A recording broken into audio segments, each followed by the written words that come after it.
तत्सत् इति श्रीमद्भगवद्गीतासु उपनिषत्सु ब्रह्मविद्यायां योगशास्त्रे श्रीकृष्णार्जुनसंवादे सप्तमोऽध्यायः।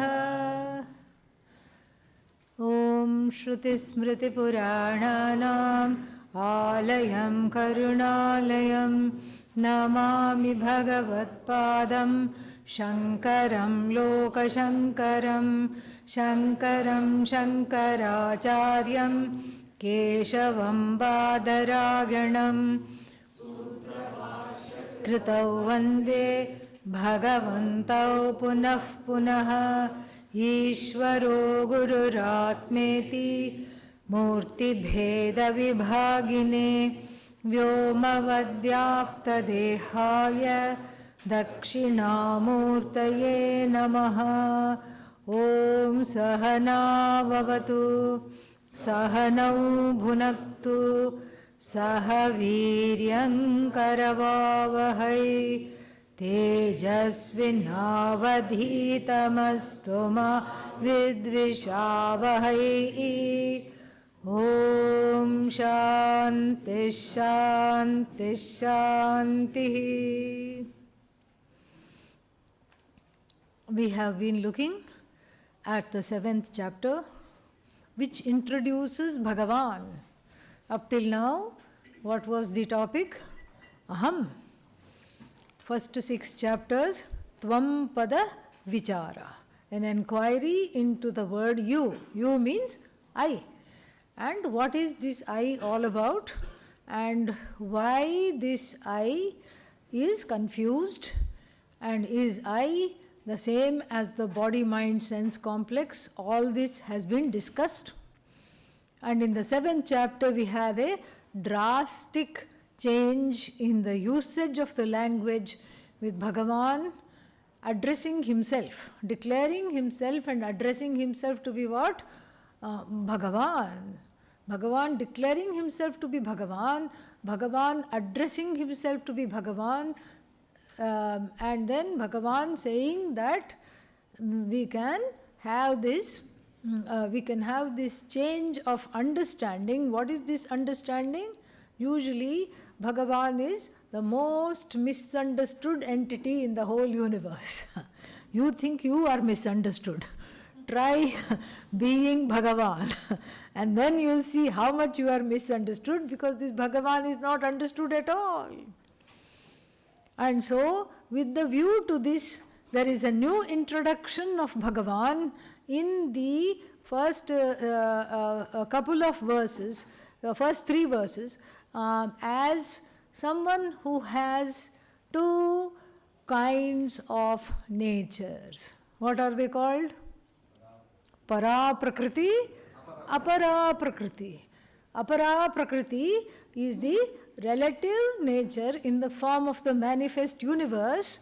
Para Prakriti is what? Satyam Jnanam Anantam, which we spent so much time talking about in the last class. I love how everything dovetails and flows together. It's so exciting. So Para Prakriti is what one wants. Apara Prakriti is relative because it is connected to the universe and it is connected to the manifest universe. What happens to the manifest universe? It demanifests and again it manifests. So therefore there is a temporary nature. And what do I want? I want Bhagavan from the standpoint of permanence. The causal status of Bhagavan attributed to Bhagavan is also temporary. Therefore, Apara Prakriti means the Bhagavan endowed with the creative power, the ability to manifest, the ability to sustain, and the ability to take back the universe.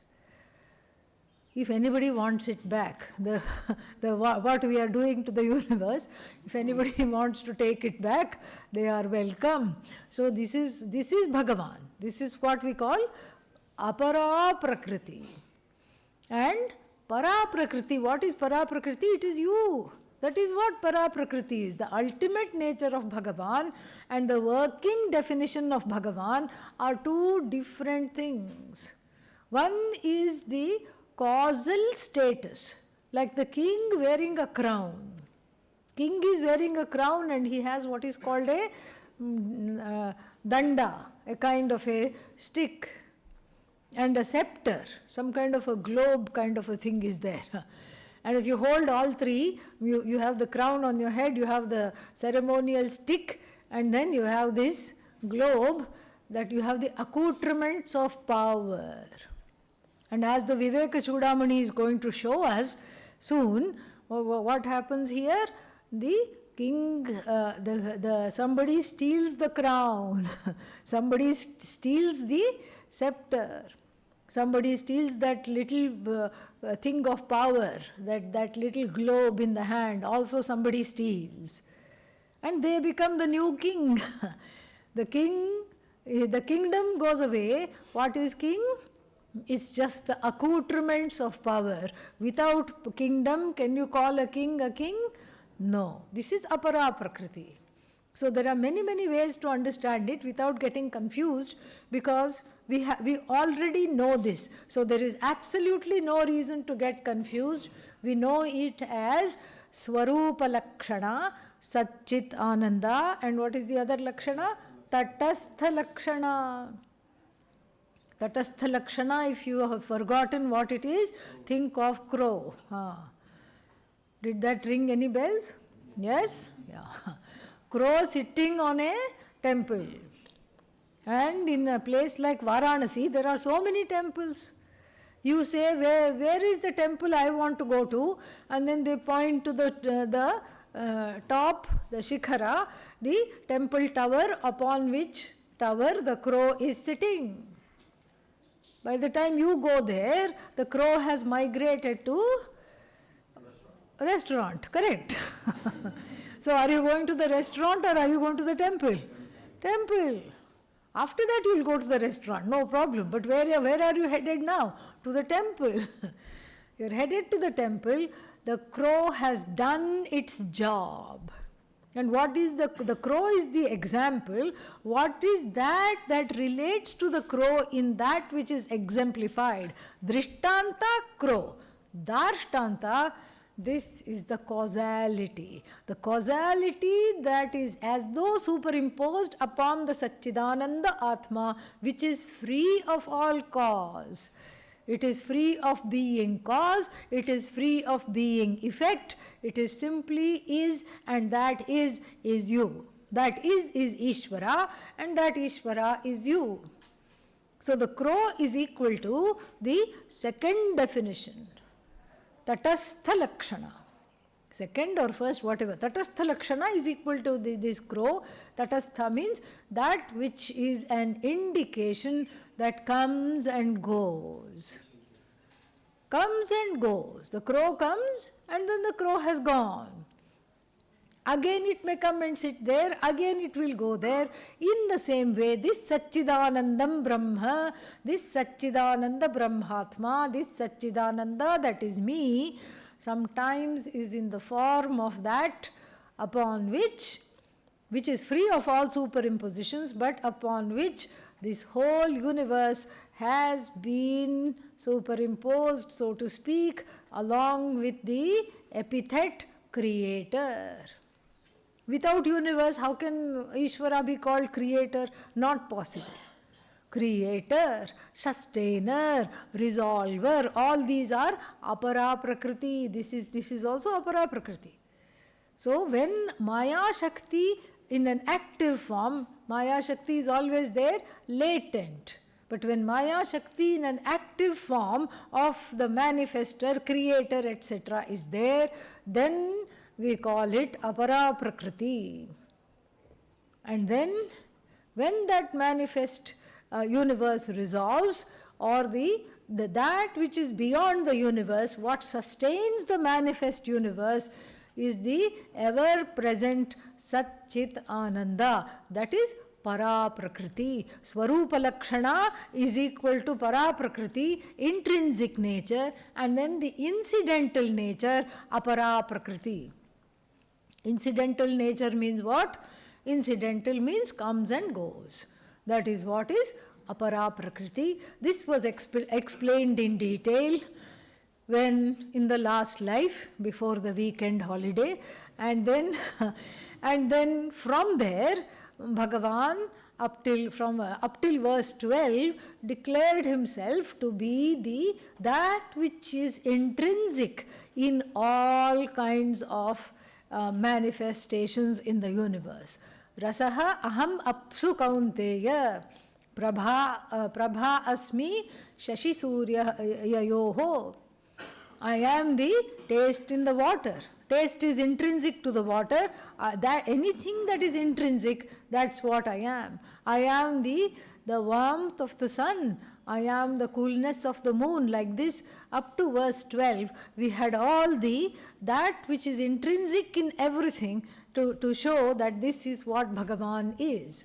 Now we are going to embark upon a section where the next question comes in the mind. If Bhagavan is intrinsic to the universe, why do we not recognize this Bhagavan? How come we don't recognize?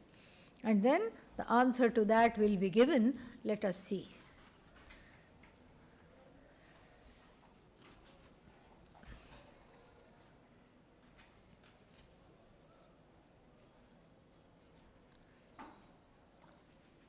So the first answer is given on verse number 13. Let us chant there. Tribhir gunamayair bhavaihi ebhis sarvamidam jagat mohitam nabhijanati mamebhyah paramavyayam. People don't recognize me because the whole world is deluded. Mohita. Mohita means deluded. From muh, to be deluded. Mohitam na abhijanati. The person does not know. They do not know, the people. People do not know.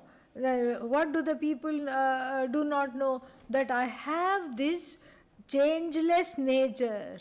My changeless nature they do not know. Avyayam. Avyayam means changeless. This changeless nature that I have, they are completely under the spell of the changes. Because changes attract. Like for a small child. A small child that is lying in its cradle or crib. You just show it one thing, and unmoving one thing you show to the child, it will just cry. It will not be happy. It will not be entertained. That's why the toys for children you keep moving, rattle, keeps making noise. You show the colors like this, you do something, and that is what attracts. Oh yeah, for a child, for a 6-month-old, yes, true. But what about an adult? Adult is also very much a child in this respect. The Jagat deludes, the Jagat attracts. The Jagat is now what have we done? We have the dubious distinction of having grown up to be a big baby, so that we need a Jagat-sized rattle. So that is what we need. Bada baby, we have become a huge baby, so that we are also needing entertainment from various things in the Jagat. Our relationship to the Jagat until we encounter Vedanta is what? Come on, next. Or how are you going to entertain me? What are you going to do? You see, like everything is like that. Like all the restaurants in the whole universe are just for 3 inches of the tongue. Really, think about it. For 3 inches, all the complex palates, Indian food, oh that's boring, that I get at the ashram also. Mexican food, okay now you're talking. Italian food, what else is there? Yeah, Vietnamese food, Thai food, All these things are for what? All the textures. Some have noodles, some have some other granular structures. So all these tastes, this sauce, that sauce, and all kinds of masalas and spices and everything. For whom? For the rasana, tongue. How big is this tongue? Only 3 inches. According to Guinness Book of World Records, the longest tongue is 3.6 inches or something like that. So all our tongues will be much smaller than that. And long tongue, I don't mean figuratively, I mean literally. Sometimes you say, no, this person has a long tongue means gossips a lot. No, I mean literally. So for this 3-inch tongue, the entire restaurant industry all over the world. And then they give 1 star also. What is that star? Michelin star. Michelin star. Meaning, big plate and then 1 drop of something. Over that, 1 more drop and 1 leaf will be put artistically. That is your appetizer. Where is it? First you need to wear your glasses to find out where it is. Only $99. Okay, so that is how it is. So these Michelin star for all these complex palates and complex tastes, and in between they will give 1 drink also, which is called palate cleanser. So you cleanse that because you don't want to mix it with what is coming next. Another little blob with a drop on it. Okay, that's what is coming next.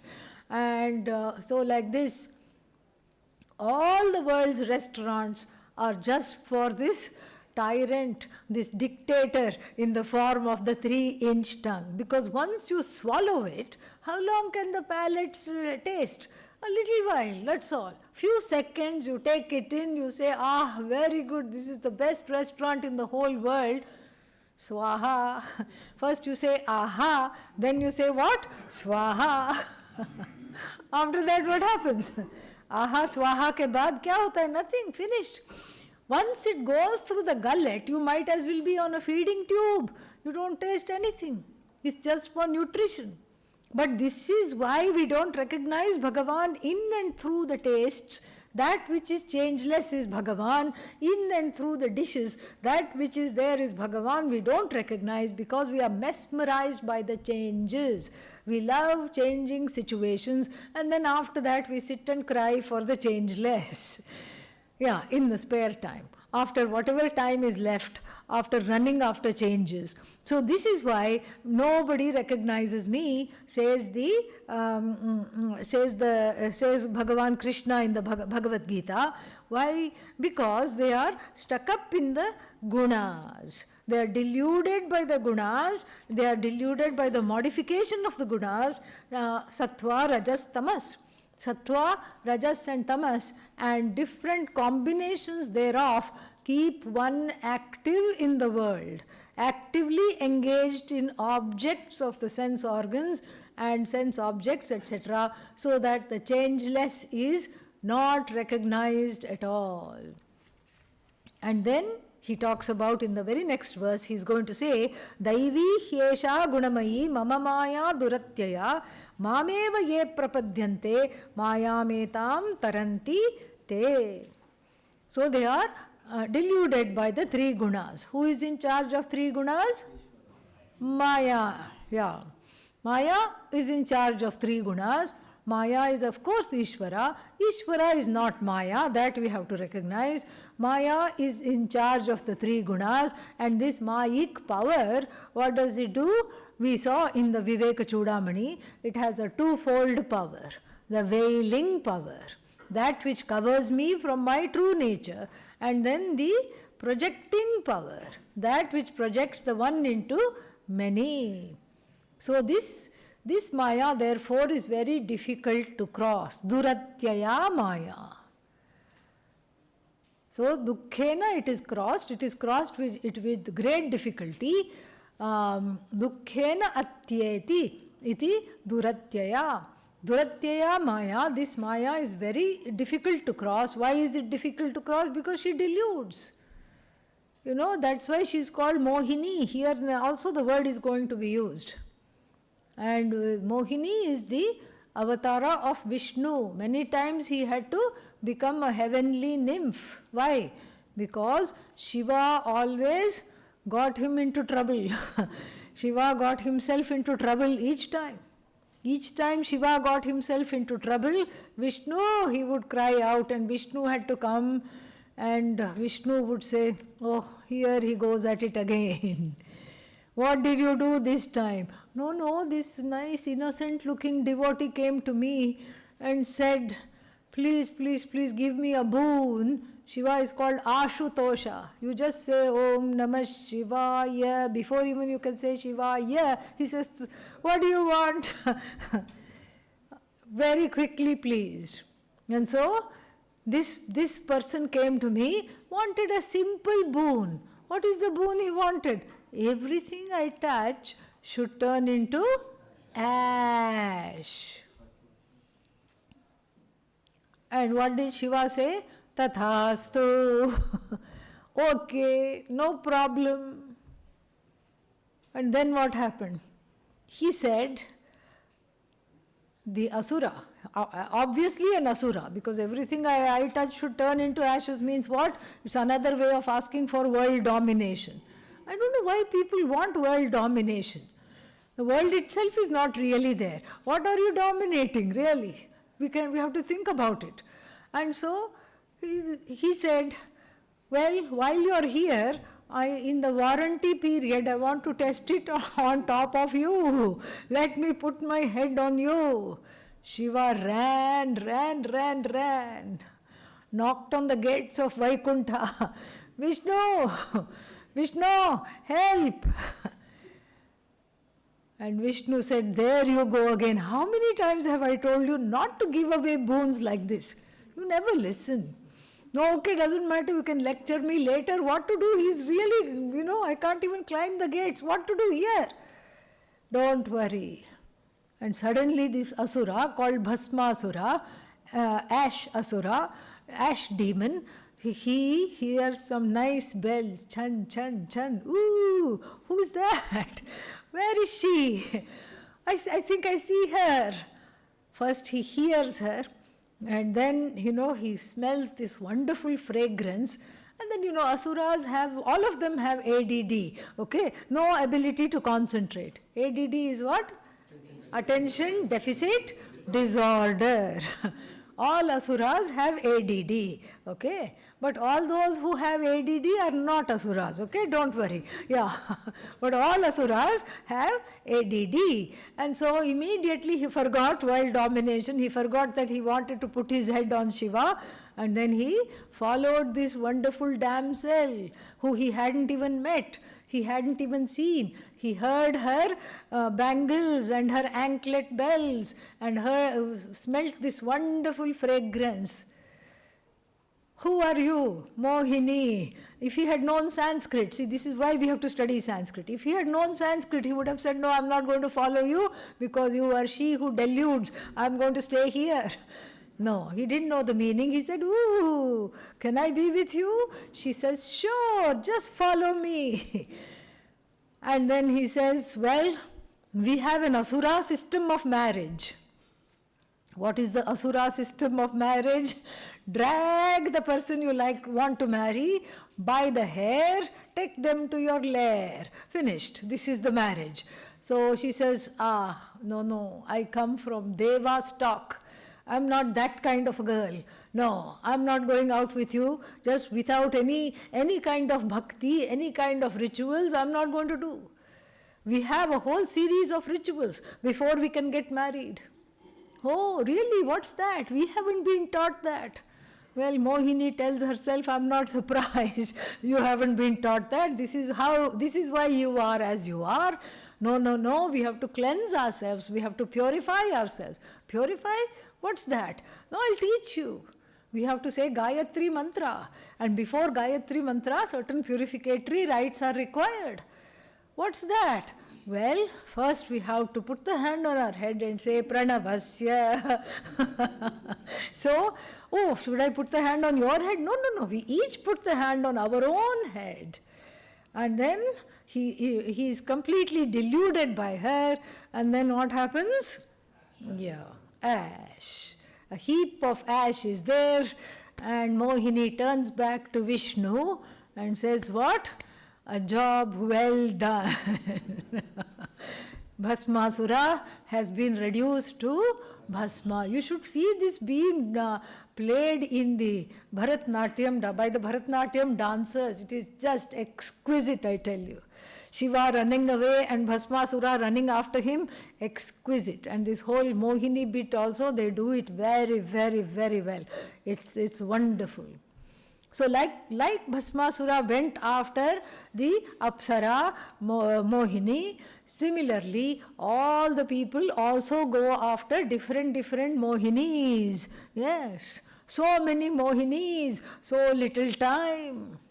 Mohinis and Mohanas also. Why only women? Yeah. So many Mohanas, so many Mohinis, so many things, so many enchanting things in the universe.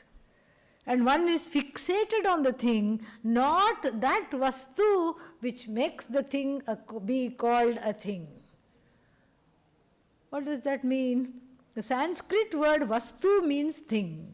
It is reserved for Atma. Nowhere else is it used.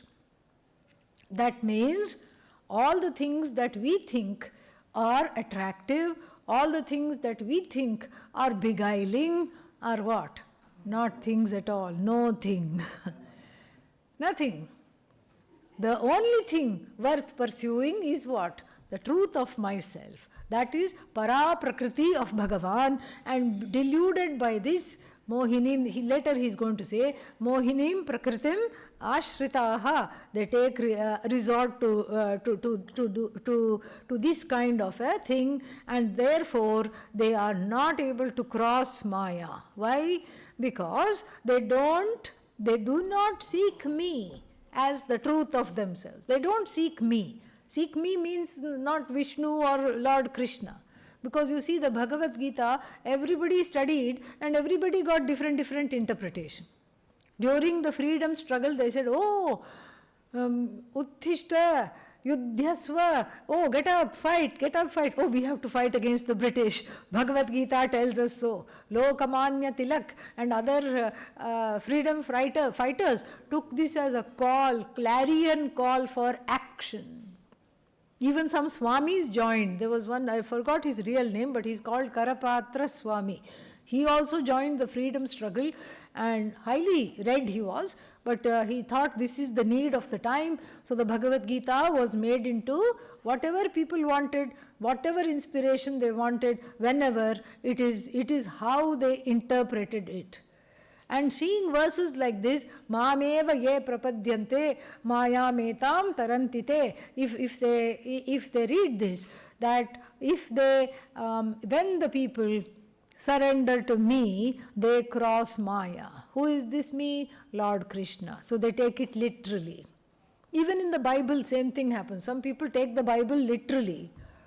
One padre came and was in conversation, wanted a dialogue with Pujya Swamiji.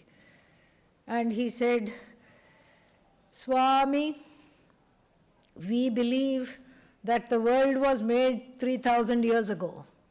So says the Bible. And Swamiji said, no, that cannot be. Some of our buildings are 3,000 years old. So, what to talk of the world? And he said, besides, there is carbon dating.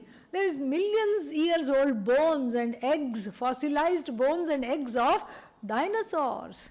Do you not believe in carbon dating? He said, no, we don't believe in carbon dating.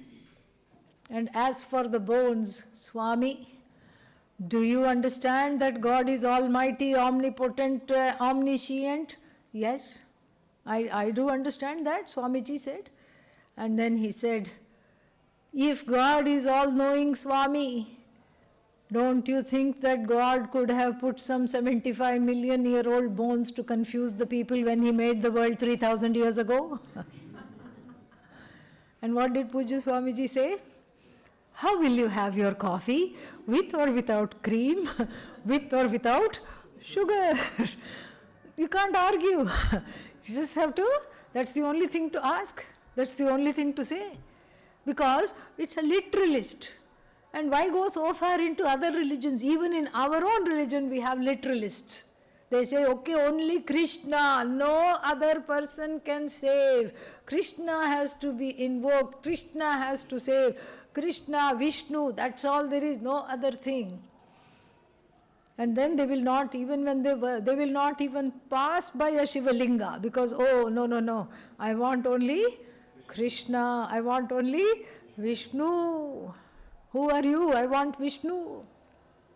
Here also there is one story told about this man who went to offer arghya to sun, standing in knee-deep, waist-deep water. This is the first prayer of the day. And as he bent to offer this, he found one wonderful Murti, Mahavishnu. He says, oh my God, he was a Vishnu worshipper. He said, this is amazing, this is beautiful.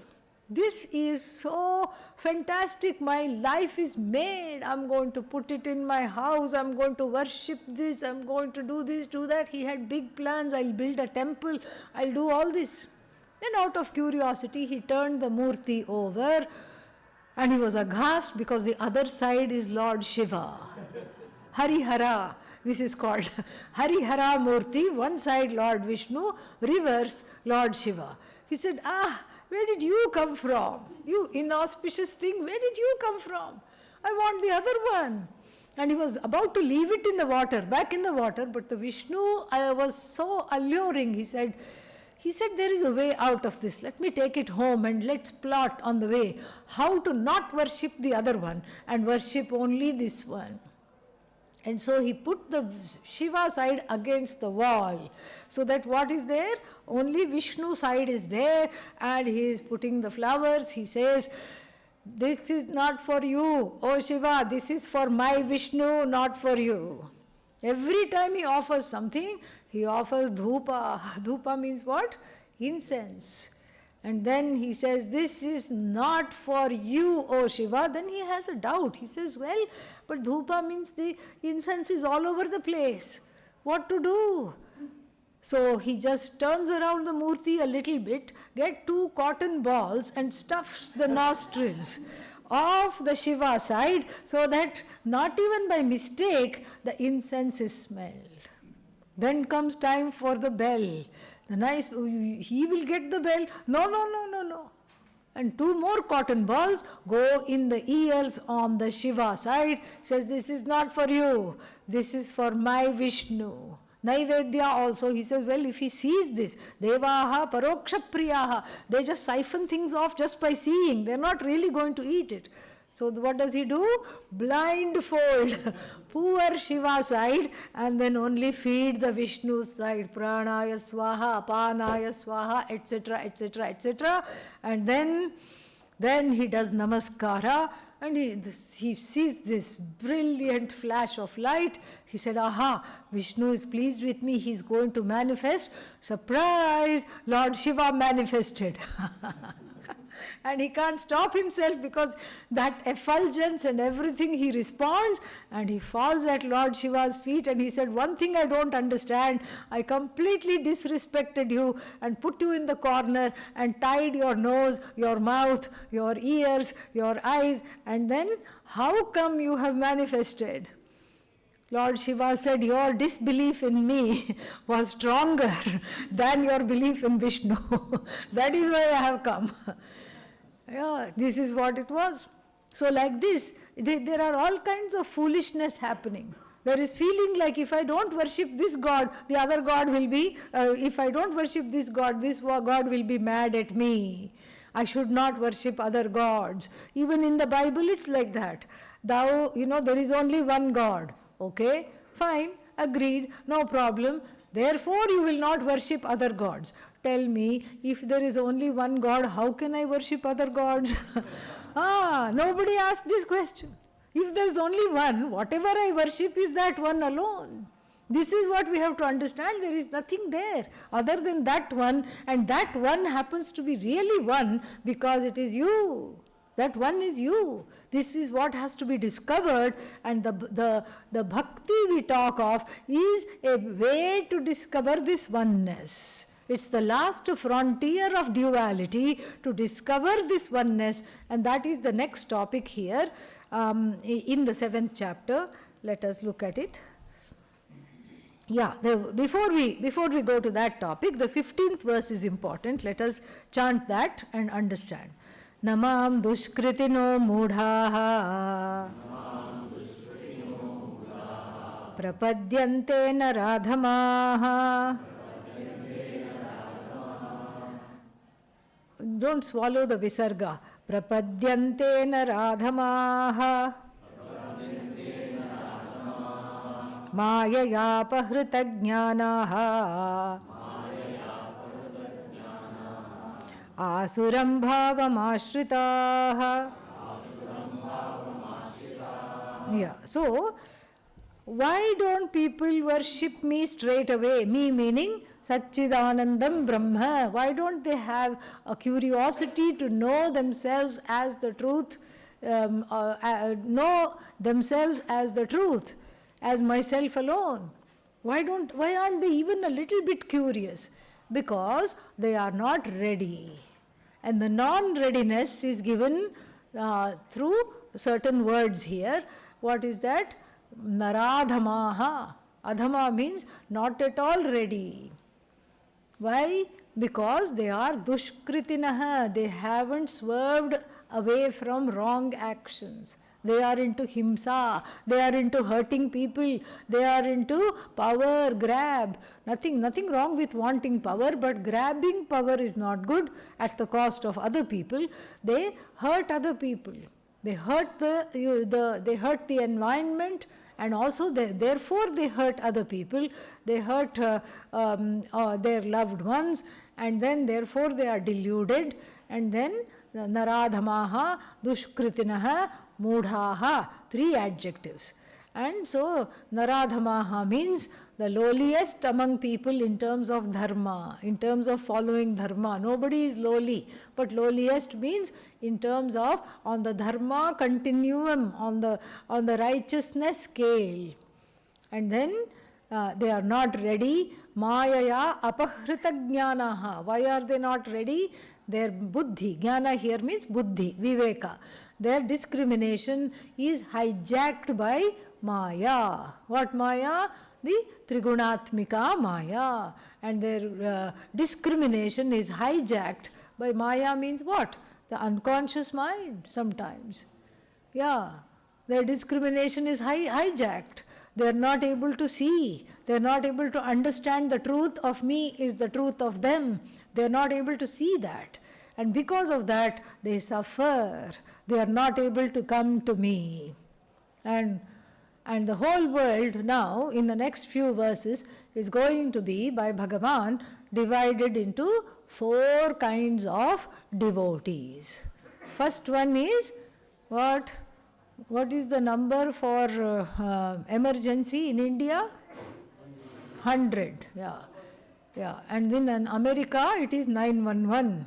So first we have 911 devotee, emergency devotee. If all is going well, I don't even think of Bhagavan. A for apple, B for Bhagavan does not come into the picture at all. I don't think of Bhagavan. Why? I am the doer. I am the producer of the results of my own action. Why do I need you? I don't need anybody. Everything is going well. So far, so good. And then, oh no, here comes an avalanche of feelings. Mummy, where are you? This is emergency. This is the emergencies. This is the fear.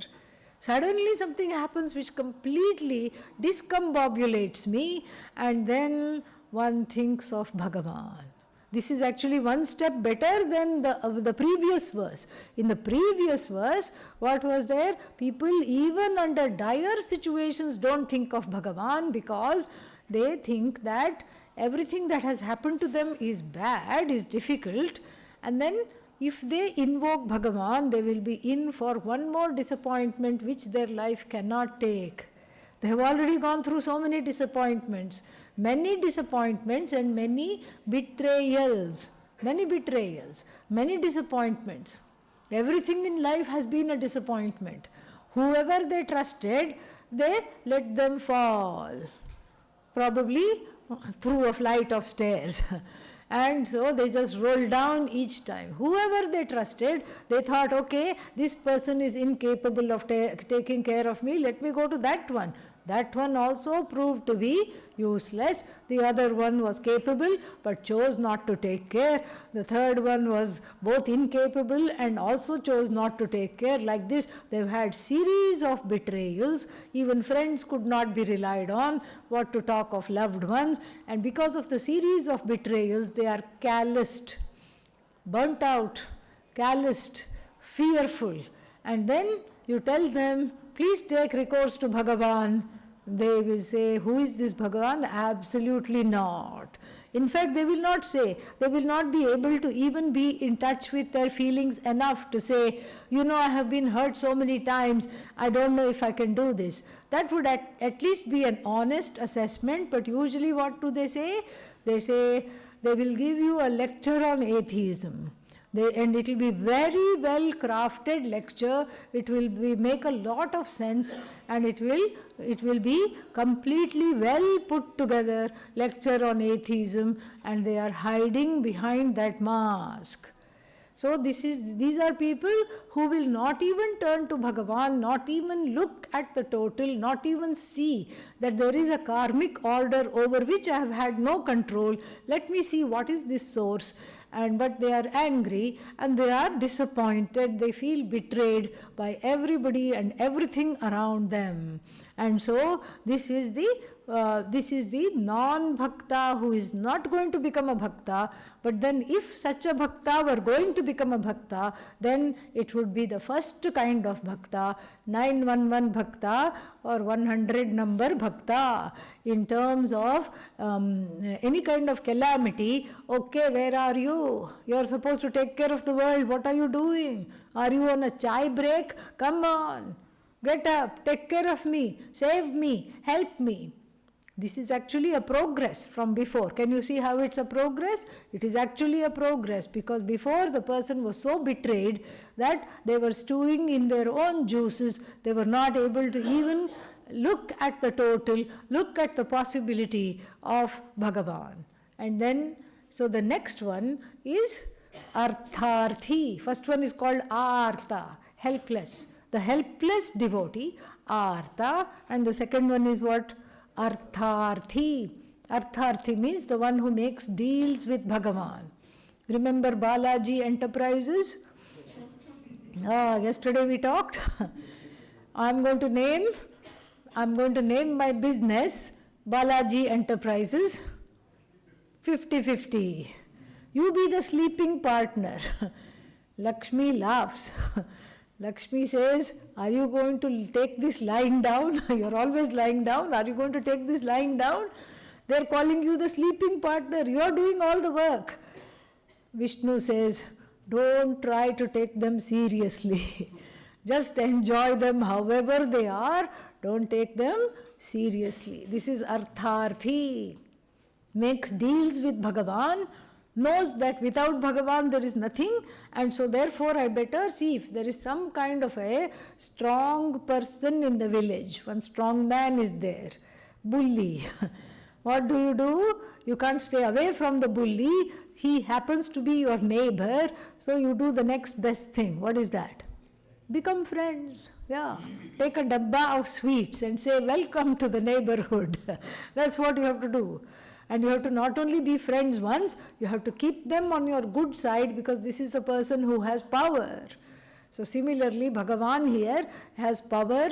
So one becomes very pragmatic and keeps Bhagavan on their side by going to them and openly bribing them and saying, pass my child in the exam.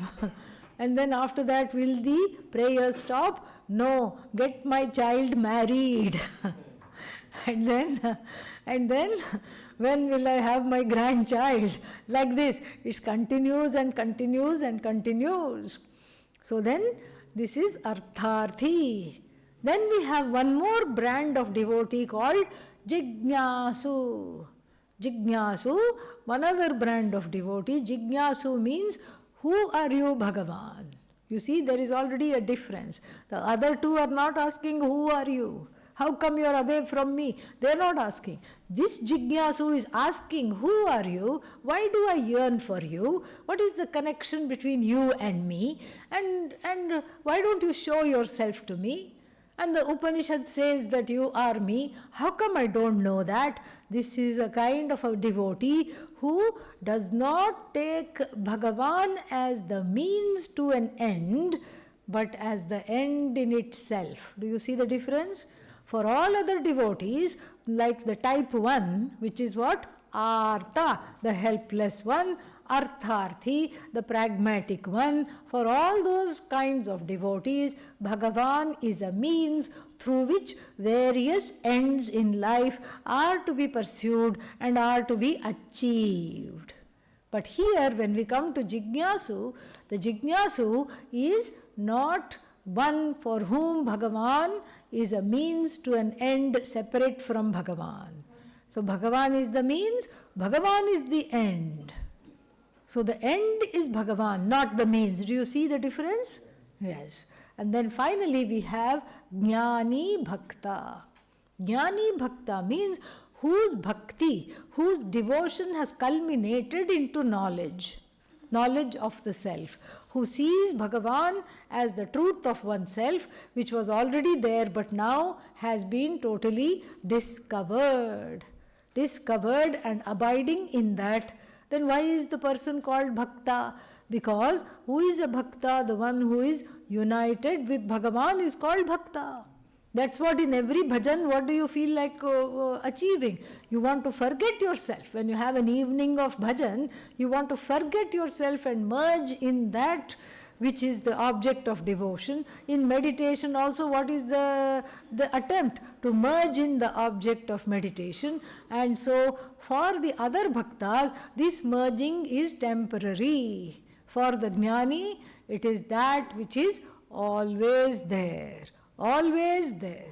The one who abides as always there, and then this is how the person is culminate. The devotion ends in knowledge. And after that, what is the devotion? As long as the body continues, everything is Bhagavan. Everyone is Bhagavan. So one is devoted to Bhagavan in all the manifest forms. And one does not shy away from anything because everything is Bhagavan. So these are the 4 kinds of devotees described here in the next section. Chaturvidhaha bhajante mam, arto artharthi jignasu and jnani cha bharatarshabha. And then the jnani stands out, Bhagavan says. How? Why? Eka bhaktir vishishyate. Eka bhaktir vishishyate means resolved in oneness, is separated from the others because no longer is this an end. I am not a means for an end to be achieved. For this jnani, I am the end itself. The end of what? The end of all pursuits, the end of all quests. So eka bhaktihi means committedness. That committedness is what is there, and because there is committedness, then therefore it is a bhakti, and such a person is beloved to me. Bhagavan says, what does this mean? Other devotees are not beloved to Bhagavan? No. Udara sarva evate. All the devotees are beloved to me. All of them are exalted. Even the Artharthi, the one who is making deals with me, and also who? The Artha, the helpless one, they are all very much beloved to me. They are beloved to me. Why? Because they can still continue their wrong ways, but they are not doing adharmic things to reach their ends. They are using me as the means to reach their ends. And so therefore what? They are also exalted. They are also very much exalted. Udara sarva evate jnani tu atma eva iti me matam. But the jnani is what? Myself alone, non-separate from me. So beloved means one with me. In that sense, beloved, the Jnani is one with me alone, and so therefore this Jnanam, the bhakti becomes a roadway to understand Ishvara as the truth of oneself. The bhakti becomes a road map to understand Ishvara, and the place where bhakti culminates is Jnanam. And what is this Jnanam? The Jnanam is nothing but bhakti manifest as a love for the whole universe. And Narada Bhakti Sutra defines bhakti as Parama Prema Swarupa, that which is in the form of unconditional love. That's what is bhakti. And that's what the bhakti and the knowledge of Bhagavan as oneself ends up in a love for the whole universe, and because everything is Bhagavan, compassion and love for the whole universe. And then Bhagavan says, this is not understood. This is not understood at all. Why? Let us chant verse 20. Kamaistair hata jnanaha prapadyantenya devataha tam niyamamasthaya prakritya niyatasvaya. Yeah, so they don't prakritya means driven by their own temperament. Prakriti here is not Maya, temperament. Whatever their temperament is, sattva, rajas, tamas, all these driven by their own temperaments and desires. Kamaihi, hata jnanaha, their discrimination has been robbed and and driven by their own temperaments. What do? They don't know how to worship me. So what do they worship? They have to worship something because this is inside. There is a kind of, one is hardwired to look for role models. That's why one is after celebrities. Oh, actress coming, finished. I have to go.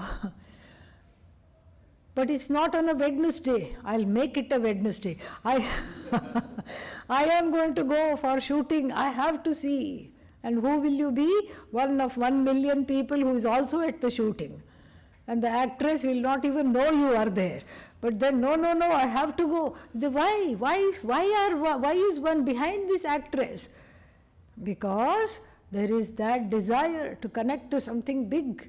And the celebrity is big because the celebrity is rich, the celebrity is famous. Same thing with politicians.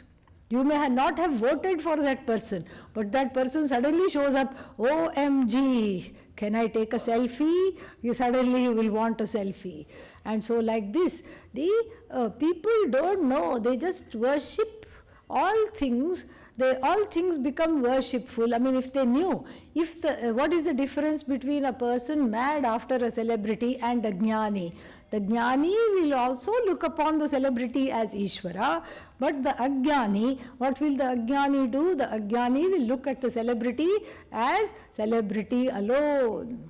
A celebrity that is worshipful, that is different from this one, different from that one, because here the raga dveshas are very much involved.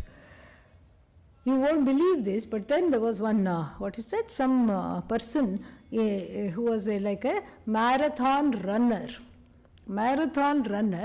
and the runner invited this one, Swami told me this, the runner invited the Swami to his house. And he had photos of his medal, some showcase full of medals. Okay, perfectly understandable. All the medals were displayed, medals and the cups and the trophies. And then he said, would you like to see my altar? Yes, the Swami said. And then he took him to the altar. What was on the top of the altar were the pair of shoes, used shoes. Running shoes were kept on the pair of the altar because that is what is to worship. If one knows this, then it is just wonderful. If one doesn't know what one is doing, then the shoes are seen as the cause of victory, not Ishvara. This we'll see in the Kena Upanishad, how that works out. And so this way, people end up choosing to worship wrong entities for some kind of what is that called? Peace in life. They go after celebrities, read the blogs of famous people, rich people, and powerful people. They become their alter egos and role models, and therefore they are deluded because of that. But Bhagavan says, I have compassion, and even though they don't know everything is me, I know everything is me, and even if they worship the shoes on the altar, I will give the phala. I will give their karma phala. In whichever form they worship me, I will make sure that their life is comfortable just because they went out of their way to worship. In whichever way, in whichever form, however they worship me, I will give that kind of a result. And then, so that is the promise. It's very beautiful. Even though they may be doing it without knowing. Sometimes even people invoke disembodied entities. They go to the, what is that called? The place where people are burnt, cremation ground. They go to the cremation ground and then they invoke these entities because those disembodied entities have a little more pervasive, and then they can get things for them. So to achieve various ends in the world, and the disembodied entities also want things. They first of all, they no longer want to be disembodied, that is for sure. So they are also wanting some things, and then they are also eager to do the bidding. So like this, all kinds of ways of worshipping really and figuratively are there in the world, which is hungry for role models, hungry to latch on to something bigger than themselves. So, yo yamyam tanum bhaktah shraddhayarchitum ichhati tasyatam achalam shraddham tameva vidadhami aham. So however they worship, I give the results because this is what they want. But then, please remember, Lord Krishna says, Antavattu phalam tesham, 23rd verse. Antavattu phalam tesham.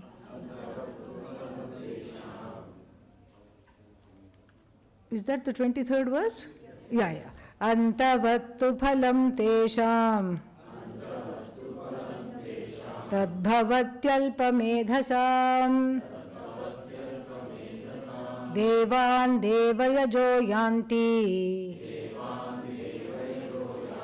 Madbhakta yanti mamapi. That which is worshipped due to limited discrimination. That kind of worship due to limited discrimination ends up in deifying deities that are limited. So ends up deifying objects that are finite, and then when I worship in this finite way, what do I get? Finite results. When I am focused on the para prakriti, Satchidananda, what do I get? I understand myself as Satchidananda. The devotion takes me to the knowledge, takes me to the appropriate means of knowledge, pramana, guru, shastra, etc. And through that I understand. But then these people do themselves a disservice because they go to Bhagavan and ask for so many, whatever they want, material things. So Bhagavan, when Bhagavan becomes a means for material things, Bhagavan does give material things because that is part of the karma phala. It's a pact. You do the karma, you get the appropriate phala. So this is a pact, and therefore the material things they get. But then one who wants to know himself or herself as me alone, that is what they will get. This is the promise. And then the chapter, let me make sure I have covered all the topics. If there's anything else,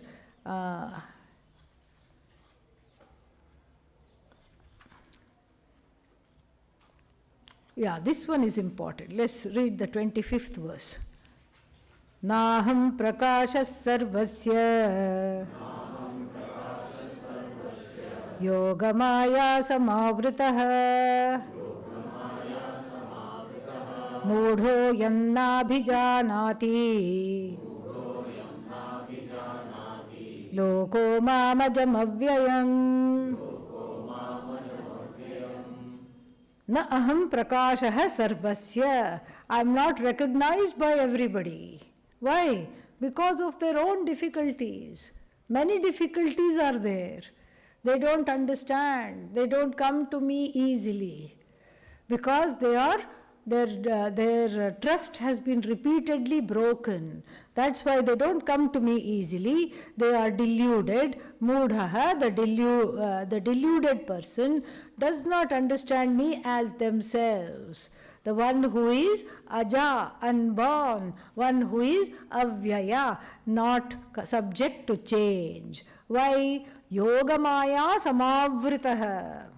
Yogamaya samavritah. Two meanings can be done because the way the thing is constructed, the verse is constructed is very ingenious.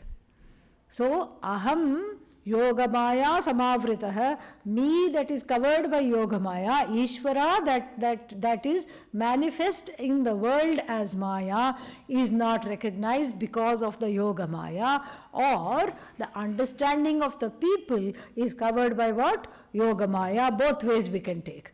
Its second meaning is slightly more befitting because Ishvara is never covered. What is covered is the understanding of Ishvara. The minds of the people are covered by Yogamaya. Covered by Yogamaya means what?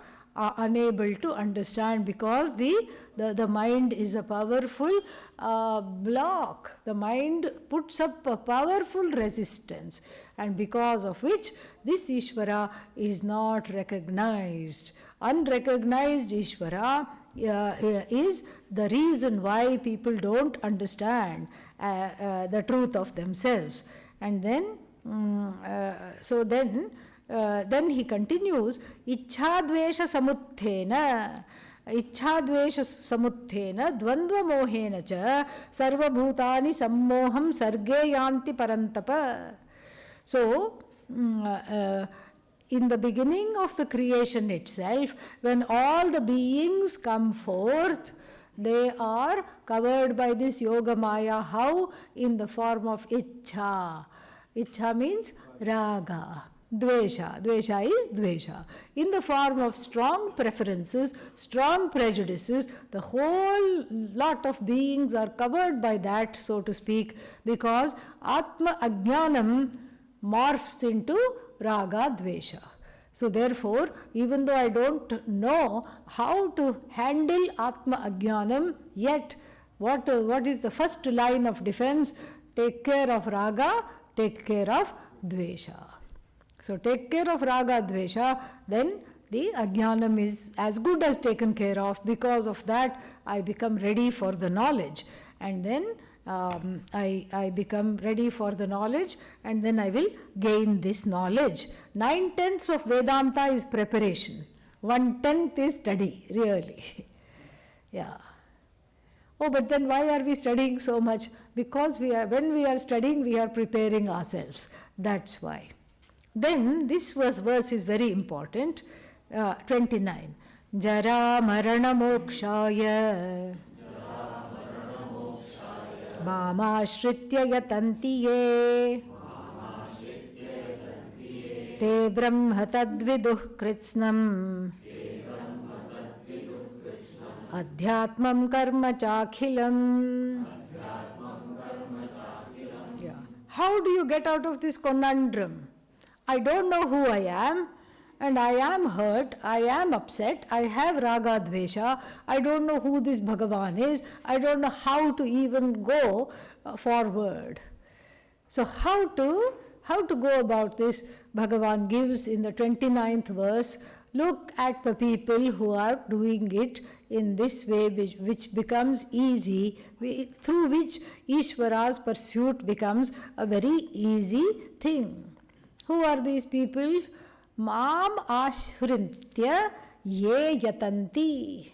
Those, yatanti here means those who strive. Strive should not be taken literally. Those who go about their life, those who go about their day, seeking me or keeping me in the background, keeping me in the background means resorted to me. Taking ashraya in me and knowing that they are not doing anything, I am the doer, I am the one who is doing this. So what do? They go about their day with this Ishvara awareness. Ishvara is there, I am not worried. Ishvara is there, I dare to trust. I dare to trust for one last time. How badly can it go? This is what they do, and then as a result of this newfound trust, Ishvara becomes like a companion where every time I am doing something, I have the awareness of Ishvara, that Ishvara is doing this, not me. So I get away from being the agent of action. And therefore, what is it that I want? You may think that I want to finish this task during the day. I have this deadline. Memorize all the vibhaktis. And then what else? Memorize all the akaranta, ikaranta, ukaranta, masculine shabdas. Then what? Memorize all the akaranta, ikaranta, ukaranta, yes, feminine shabdas. After that what? Memorize the present tense, titaha, anti. Yeah, memorize the first conjugation, memorize the fourth conjugation, and of course everyone's favorite, sixth conjugation. No guna, no vriddhi, yippee, wonderful, straight away what you see is what you get, thank God. And then memorize the twister, the 10th conjugation, oh my God. That's why before the 10th conjugation everybody says ay, because I has to be added. And so therefore this is the situation. So this may be all the things you want to do in the scope of one day. Correct? So this is what I want to do. Even though this is the goal, even though this feels like it is the immediate goal, ultimate goal is something different from the immediate goal. These people know. What is the ultimate goal? Behind the goal of studying Sanskrit is what? To study and understand the Upanishads. That is the idea. So that straight away I can go to the Upanishads and then I can understand the Upanishads. And so therefore, understanding the Upanishad is striving for grammar or moksha? Moksha. Jara marana mokshaya. Moksha from what? Birth and death, old age and death. Birth nobody is faced. If the Upanishad says you go from birth to birth, everybody feels happy. Birth, laddus are distributed, birth, party, birth, very nice. You have something to look forward to. The child is crying, sleeping, then the child sits up, then the child learns to crawl, then the child stands up. There is some new, landmark to look forward to every week. But then, that's why the Kathopanishad says, Saha mrityoho mrityumapnoti ye naneva pashyati, nana iva pashyati. The one who sees many in place of one, as it were, goes from death to death. So you should describe samsara as going from death to death. Oh, now it's a whole another ball game. So sad, death to death. Because each death is more terrifying than the next. Old age, vyadhi. Vyadhi means what? Sickness. All these things are there. So even though whatever the person is doing, the person knows, I am wanting to be free of this body and I am wanting to be free of samsara, not even the body, samsara. Therefore, what are they striving for? Jara marana mokshaya.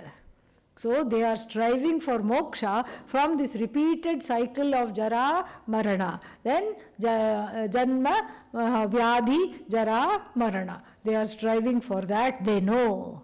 And then what else do they know? Te brahma, te brahma tadviduhu. They know that this Brahman is myself alone, they know. Kritsnam adhyatmam karma cha akhilam. They also know karma and karma phala. They know Brahman, They know karma and karma phala, and then they know that in and through whatever they are doing, there is Ishvara awareness, and their focus is on moksha. So they are karma yogis. This is a description of both simultaneously. A karma yogi, you can take it, or a jnani.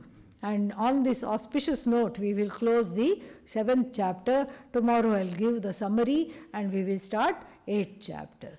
Om Purnamadah Purnamidam Purnat Purnamudachyate Purnasya Purnamadaya Purnamevavashishyate. Om Shanti Shanti Shanti. Harihi Om Shri Gurubhyo Namaha. Harihi Om.